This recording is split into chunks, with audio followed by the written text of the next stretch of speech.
이제 우리 다 함께 인사하도록 하겠습니다. 우리 함께 인사하겠습니다. 주님의 이름으로 사랑합니다. 우리 다시 한번 인사하겠습니다. 주님의 이름으로 축복합니다. 네, 오늘도 모이신 이곳에 모인 모든 성도님들을 주님의 이름으로 사랑하고 축복합니다.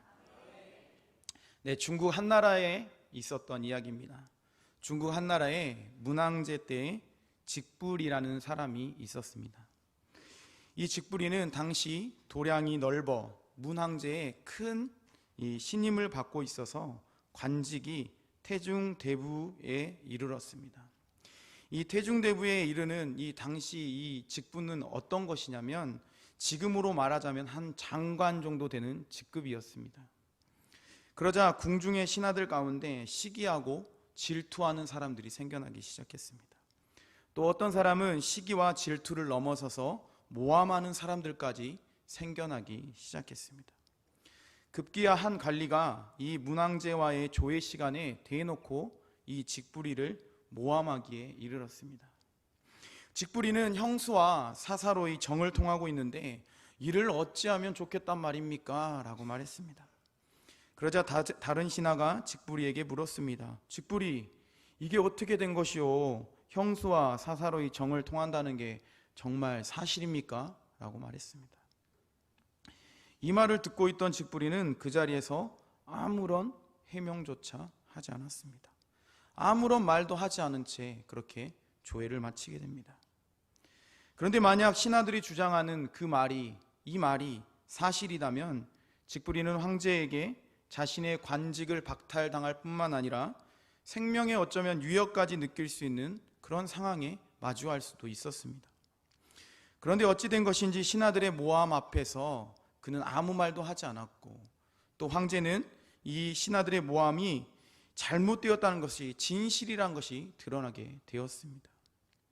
모함하는 신하들의 말은 모두 거짓이고 것을 알게 되었고, 묵묵히 조회 시간을 지켰던 직불이는 진실된 사람이라는 것을 알게 되었습니다. 사랑하는 성도님들, 황제는 무엇을 통해서 이것이 진실이고 저것이 거짓이라는 것을 알게 되었겠습니까? 그것은 바로 조회 시간 이후에 황제가 너무나도 직불이를 신임하고 있던 찰나에 이런 이야기들이 터지니까 직불이의 형제를 조사하게 했습니다. 그런데 직불이에게는 친형이 없었습니다. 이것으로 직불이는 생명의 위협까지 느꼈던 상황에서 반대로 문항제의 더 큰 신임을 받을 수 있는 사람이 되었다고 합니다. 이처럼 사랑하는 성도님들, 진실함으로 살아가면 인정받게 됩니다. 진실한 곳에는 생명도 있습니다. 거짓이 진실처럼 느껴질 때도 있겠지만 결국에는 거짓은 진실을 절대로 이길 수가 없다는 사실입니다. 때문에 거짓으로 인해 당장은 우리가 피해보는 상황을 마주하게 될 때도 있겠지만 절망할 필요가 없습니다. 결국에는 진실은 밝혀지고 진실로 인해 우리의 삶은 평안히 찾아오게 된다는 사실입니다. 오늘 우리가 함께 읽은 열왕기상 22장의 말씀에도 보면 이와 비슷한 이야기가 기록되어 있는 것을 볼 수가 있습니다. 특별히 우리는 오늘 말씀을 이해하기 위해서 새벽 예배 때 담임 목사님을 통해 함께 나눴던 이 열왕기상 20장과 21장의 말씀에 기록되어 있는 것을 우리는 다시 한번 살펴보아야 합니다. 열왕기상 20장과 21장 말씀에 기록되어 있는 이야기는 무엇이냐면 북이스라엘과 아람 왕 베나닷이 두 번의 전쟁을 하게 되었다라는 그런 기록들이 되어 있습니다. 당시 북이스라엘의 왕이었던 이 아합은 아람과 두 번의 전쟁을 할 수밖에 없었습니다. 그런데 당시의 아람의 군대는 어땠나? 아람의 군대는 병력과 규모와 전투력으로 볼 때 북이스라엘은 상대가 되지 않는 게임이었습니다. 그런데 어찌 된 것인지 아람은 북이스라엘과 첫 번째 전쟁에서 대패를 하고 말았습니다. 아람 왕 베나닷은 첫 번째 전쟁에서 대패하고 나서 산지가 아닌 평지에서 북이스라엘과 전쟁을 하면 분명하게 이길 수 있겠다라는 그런 생각을 하게 됩니다. 그래서 갈릴리 요수 동편에 위치한 아벡 평지에서 두 번째 전쟁을 치르게 됩니다. 그런데 이번 전쟁에서 아람의 군대 10만 명의 보병이 죽게 되었고 나머지 2만 7천 명은 아백성으로 혼비백산하여 도망하다가 갑자기 무너져 내린 아백성이 무너져서 모두가 죽임을 당하는 대패를 당하고 말았습니다. 사랑하는 성도님들, 무엇 때문에 이러한 패배를 당했다고 생각되십니까? 그것은 바로 하나님께서 하나님의 사람을 통해 말씀하시고 하나님께서 아람과의 두 번의 전쟁에서 개입하셨기 때문입니다. 하나님은 아람과 전쟁에서 북이스라엘 아합의 손을 들어주었습니다. 우리 열왕기상 20장 28절 말씀에 이렇게 기록하고 있습니다. 우리 함께 20장 28절 말씀 함께 읽어보도록 하겠습니다. 그때 하나님의 사람이 이스라엘 왕에 나와 말하여 이르되 여호와의 말씀에 아람 사람이 말하기를 여호와는 산의 신이요 골짜기의 신은 아니라 하는도다. 그러므로 내가 이 큰 군대를 다 내 손에 넘기리니 너희는 내가 여호와인 줄을 알리라 하셨나이다 하니라. 아멘. 이처럼 하나님은 하나님의 사람을 통해서 말씀하셔서 아합 왕과 백성들의 힘으로 절대로 불가능할 것 같은 두 번의 전쟁에서 이길 수 있도록 만들어 주셨습니다. 그런데 아합 왕은 하나님이 하셨다, 여호와가 여호와 되심을 알게 하시는 그 뜻을 모르고 그 사실을 망각한 채 승리에 도취되어 해서는 안 될 아람 왕 베나닷을 마음대로 살려주고 말았습니다. 이 일을 성경에 보면 한 선지자가 아합 왕에게 그 일에 대해서 이렇게 지적합니다. 우리 열왕기상 20장 42절과 43절 말씀을 새번역 성경에 이렇게 말하고 있습니다. 우리 함께 화면을 보며 읽도록 하겠습니다. 이 예언자는 왕에게 이렇게 말하였다. 주님께서 이렇게 말씀하셨습니다. 내가 멸망시키기로 작정한 사람을 내가 직접 놓아주었으니 너는 그 목숨을 대신하여서 죽게 될 것이고 내 백성은 그의 백성을 대신하여서 멸망할 것이다. 이스라엘 왕은 마음이 상하여 화를 내면서 사마리아에 있는 자기의 궁으로 돌아갔다. 이처럼 아합 왕은 아람 왕 베나닷을 살려주고 찝찝한 마음으로 사마리아로 다시 돌아갔습니다. 그리고 3년 동안 전쟁이 없이 지내게 됩니다. 이 사이에 남유다와도 좋은 관계를 맺게 되었습니다. 어느 날 남유당 여호사밧 왕이 방문하게 됩니다. 그때 아합 왕이 한 가지 제안을 여호사밧 왕에게 합니다. 그것은 바로 아람에게 속해 있는 길르앗 라못이라는 그 지역을 돌려주지 않자 그의 화가 나서 아람 왕 베나닷과 전쟁을 하자는 제안이었습니다. 이에 여호사밧 왕은 그 제안을 받아들이되 먼저 하나님의 뜻이 과연 무엇인지를 한번 물어보자라고 제안을 합니다. 그러자 아합 왕은 자신의 거짓 선지자 400명을 모아놓고 길르앗에 있는 길르앗 라못에 싸우러 가는 것이 옳은 것인지 아니면 멈춰야 하는 것인지를 묻게 됩니다. 그러자 선지자 400명은 모두 하나같이 올라가십시오. 왕은 올라가시기만 하면, 전쟁을 치르기만 하면 그 모든 길르앗 라못의 지역을 하나님께서 넘겨주실 것입니다. 주님께서 넘겨주실 것입니다 라고 말합니다. 그뿐 아니라 열왕기상 22장 12절 11절 말씀에 보면 아합 왕이 가장 신뢰하던 선지자 한 명이 기록되어 있습니다. 그 사람의 이름은 그나아나의 아들 시드기야였습니다. 시드기야 역시 이렇게 말합니다. 주님께서 이렇게 말씀하십니다. 철로 만든 이뿔을 가지고 너 아합은 사람들을 찌르되 그들이 모두 파멸될 때까지 그렇게 할 것이다 라고 분명하게 말씀해 주고 있다라고 말합니다. 그러자 여호사밧 왕은 뭐라고 말하냐면 이제 전쟁을 하러 가자 라고 말하지 않고 또 다른 선지자가 있진 않습니까? 라고 다시 한번 묻고 다시 한번 물어보는 것이 좋겠다라고 말합니다. 이때 아합 왕은 하나님의 뜻을 물어볼 사람이 있기는 한데 그 사람은 자신에게 늘 싫어하는 말, 자신이 듣기 싫어하는 말만 하는 사람이다라고 말합니다. 그런데 오늘 본문 열왕기상, 우리가 함께 읽은 열왕기상 22장 15절 말씀에 보면 그 선지자가 이렇게 고백하는 것을 말합니다. 우리 15절 말씀 함께 읽어보겠습니다. 이에 왕에게 이르니 왕이 그에게 이르되 미가야야 우리가 길르앗 라못으로 싸우러 가랴 또는 말랴. 그가 왕께 이르되 올라가서 승리를 얻으소서. 여호와께서 그 성읍을 왕의 손에 넘기시리이다. 아멘.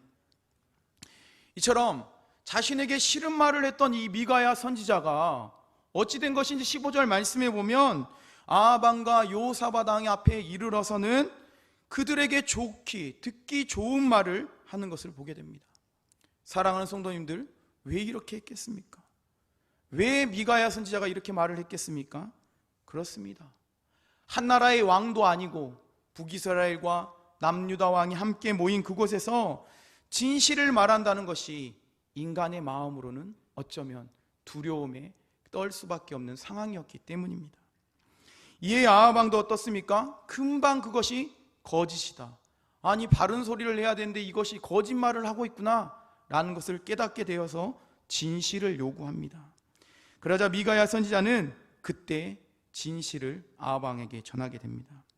사랑하는 성도님들, 미가야 선지자가 전한 진실은 과연 무엇이었습니까? 우리 열왕기상 22장 17절 말씀에 이렇게 기록하고 있습니다. 우리 17절 말씀 함께 읽어보겠습니다. 그가 이르되 내가 보니 온 이스라엘이 목자 없는 양같이 산에 흩어졌는데 여호와의 말씀이 이 무리에게 주인이 없으니 각각 평안히 자기의 집으로 돌아갈 것이니라 하셨나이다. 아멘. 미가야 선지자는 온 이스라엘의 백성들이 목자 없는 양처럼 산에 흩어지게 될 것이다라는 예언을 합니다. 이때 하나님은 양떼에 주인이 없으니까 각각 자신들의 집으로 평안히 돌아가게 될 것이다 라는 것을 예언합니다. 본문에서 말하는 목자와 양은 왕과 백성을 뜻하는 말입니다. 곧 아합 왕은 이번 전투에서 죽게 될 것을 암시하는 말입니다. 그런데 어찌 된 것인지 한 나라의 왕이 없어지면 그들의 백성들이 평안하게 될 것이다 라는 예언을 하게 합니다. 두 번째 예언은 열왕기상 22장 19절에서 23절 말씀에 기록되어 있습니다. 우리 19절에서 23절까지의 말씀을 한 절씩 나누어 읽고 마지막 절은 함께 읽겠습니다. 19절의 말씀부터 제가 읽겠습니다. 미가야가 이르되 그런즉 왕은 여호와의 말씀을 들으소서. 내가 보니 여호와께서 그의 보좌에 앉으셨고 하늘의 만군에 그의 보좌 우편에 모시고 서 있는데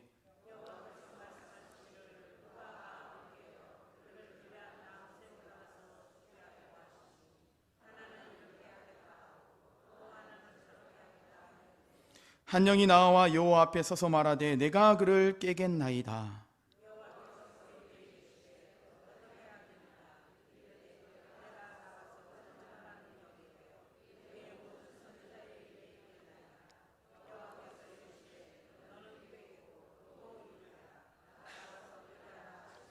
(23절) 말씀 함께 읽겠습니다. 이제 여호와께서 거짓말하는 영을 왕의 이 모든 선지자의 입에 넣으셨고 또 여호와께서 왕에 대하여 화를 말씀하셨나이다. 아멘. 미가야 선지자는 자신이 본 환상을 통해 아합 왕에게 두 번째 예언을 합니다. 천상에서 회의가 벌어지게 되었는데 그 안건이 무엇이냐? 바로 아합을 깨어 길르앗 나무에 올라가서 죽게 하는 것이다 라고 말합니다. 회의 가운데 이런저런 이야기들이 나누어지게 되었는데 그중 한 영이 자기가 모든 선지자들의 입에 거짓을 말하게 해서 거짓의 영이 되었고 하나님은 이것을 승인하게 되었다, 그렇게 하라고 지시하셨다라고 말씀합니다. 곧 이번 전쟁에 있어서 전쟁을 할 것인지 말 것인지 물었던 자신의 400명의 선지자의 입에 거짓으로 바꾸어 주고 아합을 이번 전쟁에서 죽게 할 것이다라는 암시하는 예언입니다. 이렇게 미가야 선지자는 아합 왕 앞에서 처음에는 거짓을 말했지만 그는 다시 아합 왕에게 하나님께서 주시는 두 가지 예언을 통해 아합 왕은 이번 전쟁을 통해서 분명하게 죽게 될 것이다라고 진실을 전합니다. 그런데 사랑하는 성도님들, 왜 하나님은 미가야 선지자를 통해 아합 왕이 죽게 될 것이라는 예언을 하게 만들었겠습니까? 그것은 우리가 새벽의 말씀을 통해서 살펴본 것처럼 아합 왕은 지금까지 북이스라엘 왕으로 지내며 하나님의 말씀에 불순종하고 우상을 섬기고 악을 행할 뿐만 아니라 이스라엘 백성들까지 죄악의 수령으로 빠뜨렸던 거짓 목자였기 때문입니다. 또한 하나님께서는 하나님 되심을 알게 하기 위해 여러 차례 많은 사례들을 통해서 그에게 기회를 주셨지만 외면했기 때문에 하나님께서는 아합을 이번 전쟁으로 심판하시기로 결정합니다. 그런데 성도님들, 우리는 이 사실을 통해 한 가지 생각해 볼 것이 있습니다. 미가야 선지자가 이 아합 왕과 여호사밧 왕 앞에서 그 전한 전쟁을 통해서 죽게 될 것이다라고 예언을 한다는 것은 무슨 의미가 있겠습니까? 입장 바꿔서 우리 성도님들이 지금 왕 앞에 섰는데 하나님께서 저에게 진실을 주셨는데 그것을 왕 앞에서 죽게 된다, 왕이 죽게 될 것이다 라고 말한다는 것은 어떤 의미가 있겠습니까? 그렇습니다. 목숨을 내놓고 하는 고백이라고 말할 수 있습니다. 매우 위험한 말이 아닐 수 없습니다. 백성들은 미가야 선지자의 말을 듣게 되면 동요하게 될 것이고, 자칫 잘못하면 왕의 마음이 상하기라고 한다면 그 자리에서 즉시 죽을 수도 있는 그런 상황에 위태로운 상황이었습니다. 이러한 사실은 우리가 함께 읽은 이 성경 말씀을 통해서도 우리가 살펴볼 수가 있습니다. 열왕기상 22장 24절 말씀에 보면 이렇게 기록하고 있습니다. 우리 24절 말씀 함께 읽어보겠습니다. 그나나의 아들 시드기야가 가까이 와서 미가야의 뺨을 치며 이르되 여호와의 영이 나를 떠나 어디로 가서 내게 말씀하시더냐. 아멘.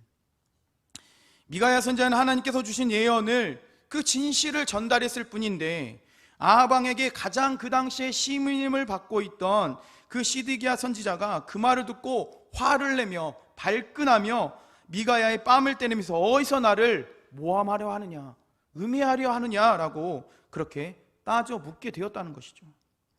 또 미가야 선지자가 전한 진실 앞에 이 미가야 선지자가 전한 진실을 이 시드기야는 거짓으로 꾸미려고 하고 이 미가야 선지자를 그 생명을 위태롭게 하는 그런 상황을 마주하게 되었다는 것을 보게 됩니다. 또한 이것을 보고 있던 아합 왕 역시 오늘 본문 열왕기상 22장 26절과 27절 말씀에 이렇게 기록하고 있습니다. 우리 함께 26절 27절 말씀 함께 읽어보겠습니다. 이스라엘의 왕이 이르되 미가야를 잡아 성주 아몬과 왕자 요아스에게로 끌고 돌아가서 말하기를 왕의 말씀이 이놈을 옥에 가두고 내가 평안히 돌아올 때까지 고생의 떡과 고생의 물을 먹이라 하였다 하라. 아멘. 아합 왕 역시 미가야 선지자가 전한 진실을 믿지 않았습니다. 아합 왕은 자신의 선지자 400명의 말을 신뢰하였고 자신에게 가장 신임받았던 시드기야 선지자의 말을 믿었습니다. 그래서 늘 자신에게 좋지 않은 말을 해서 자신의 마음을 찜찜하게 만들었던 그 미가야 선지자를 말을 듣고서는 그를 옥에 가두고 죽지 않을 정도만 물과 먹을 것을 주고 그렇게 제공하라고 말합니다. 곧 모든 책임은 전쟁에서 승리하고 돌아온 후에 묻겠다는 말입니다. 사랑하는 성도님들, 우리는 오늘 말씀을 통해 무엇을 알 수 있습니까? 그렇습니다. 진실이 왜곡되고 거짓이 진실처럼 여겨질 때가 우리의 삶 가운데 참 많이 있음을 보게 됩니다. 마치 거짓이 진실로 가장되어서 우리를 현혹하려 할 때가 참 많이 있습니다. 때문에 우리는 이러한 상황을 마주하지 않기 위해, 아니 마주하더라도 진실하게 살아갈 수 있도록 늘 기도에 힘써야 합니다. 그리고 무엇이 진실이며 무엇이 거짓인지를 분별할 수 있는 지혜를 달라고 늘 기도해야만 합니다. 그렇지 않으면 우리 역시 잘못된 판단을 하며 거짓을 진실처럼 생각함으로 어렵고 힘든 상황들을 마주하게 될 수 있다는 겁니다. 우리가 잘 알고 있는 솔로몬 역시 왕이 되어 얼마 되지 않아 하나님께 이렇게 기도했었습니다. 열왕기상 3장 9절 말씀입니다. 우리 함께 읽어보도록 하겠습니다. 누가 주의 이 많은 백성을 재판할 수 있사오리까? 듣는 마음을 종에게 주사 주의 백성을 재판하여 선악을 분별하게 하옵소서. 아멘. 이처럼 우리 역시 기도해야만 합니다. 기도할 때 하나님께서 우리에게 분별할 수 있는 영을 주시고 하나님께서 주신 분별을 통해서 진실을 붙들고 말씀을 붙들고 삶을 살아가게 될 줄 믿습니다. 또한 우리는 자신에게 듣기 좋은 말은 진실이고 자기에게 듣기 싫은 말은 거짓으로 생각하는 자기 중심적인 기준을 내려놓아야만 합니다. 아하방은 하나님을 의지하지 않았습니다.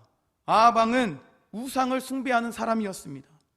그런 아하방에게 하나님은 그 우상을 숭배하고 하나님의 말씀에 불순종했던 그 아하방을 끝까지 사랑하는 마음으로 두 번의 이 아람과의 전쟁을 통해서 불가능도 가능케 하시는 하나님을 경험하도록 했습니다.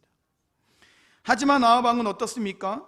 아람과 두 번의 전쟁의 승리가 하나님이 하셨다, 하나님께서 하나님 되심을 보여주신 사실이구나 라는 것을 믿지 않았습니다. 전적으로 자신의 공으로 세우고 지켜 세우며 이제 길르앗 나못을 주지 않는 그 아람 왕을 내가 쳐서 그 전쟁에서 내가 승리를 거둬야겠다는 그런 확신을 가지고 전쟁을 치르려고만 했습니다. 이것이 무엇입니까? 전적으로 자기 중심적인 생각이고 기준입니다. 그래서 하나님께서 미가야 선지자를 통해서 말씀을 전하게 한 겁니다. 분명 전쟁을 하게 되면 죽게 될 것이다 라고 예언했습니다. 그러나 아하방은 자기 중심적인 기준을 굽히지 않고 미가야 선지자의 예언은 잘못되었다고 지적하고 그를 감옥에 가두어 버렸습니다. 그리고 아하방은 자신에게 전하는 400명의 듣기 좋은 말을 하는 400명의 선지자의 말을 듣고 자신이 가장 신이 많은 시드기야 선지자의 말을 들으며 전쟁을 준비하게 된 겁니다. 그 결과 사랑하는 성도님들, 성경에는 어떻게 되었다고 기록하고 있습니까? 그렇습니다. 처절한 전쟁에서 패배를 맛보았을 뿐만 아니라 미가야 선지자가 예언한 것처럼 전쟁 중에 아하방이 죽게 되었다라고 성경은 기록하고 있습니다. 우리는 이러한 결과를 보면 어떠십니까? 아합처럼, 그 아하방처럼 자신의 기준에 부합하는 말은 내게 다 진실이고 자신의 기준에 맞지 않는 말은 거짓으로 받아들이며 살아가고 있지는 않으십니까? 우리 모두는 이 시간 자기 중심적인 기준을 내려놓고 오직 하나님의 말씀을 중심 삼아 살아가야 될 줄 믿습니다. 우리가 하나님의 말씀을 중심 삼아 살아갈 때에 우리는 자기 중심적인 삶이 아니라 하나님 말씀의 중심으로 나아가는 삶을 살아가게 될 줄 믿습니다. 오늘 본문의 이 미가야 선지자 역시 하나님께 기도하는 사람이었습니다. 하나님의 말씀을 자신의 인생의 삶의 중심을 삼고 자신의 목숨을 내어놓고 하나님의 말씀을 하시니까 내어놓고 아하방에게 진실을 전했던 사람이었다는 것을 성경은 기록합니다. 이로 인해 생명의 위협까지 받게 되었지만 결국 진실은 생명이 있다라는 사실을 경험하게 되었다고 성경은 기록하고 있습니다. 특별히 오늘은 세례식이, 말씀 후에 세례식이 진행됩니다. 오늘 입교한 우리 두 친구가 있는데 우리 두 친구도 이전에는 내 중심적인 삶으로 살았다면 이제는 우리 두 친구가 하나님의 말씀을 중심 삼고 하나님 앞에서 진실하고 사람들 앞에서 진실함으로 하나님의 은혜를 경험하는 두 친구가 되기를 바랍니다. 사랑하는 성도님들, 우리 모두 하나님의 자녀로서 하나님 앞에, 사람들 앞에 진실함으로 살아가시길 바랍니다. 비록 진실로 인해 어려움을 겪을 수 있습니다. 상황이 어려워질 수 있습니다. 그런 상황들을 우리가 마주할 수 있습니다. 그러나 결국에는 진실은 밝혀지고 진실 안에 은혜가 있고 생명이 있음을 우리가 경험하게 될 줄 믿습니다. 또한 하나님께 늘 기도하시고 내 중심적인 삶을 내려놓고 하나님의 말씀을 중심 삼아서 하나님의 자녀로서 삶 가운데 거짓 없이 진실로 살아가는 우리 여기에 모이신 우리 모든 성도님들이 될 수 있기를 간절히 축원합니다.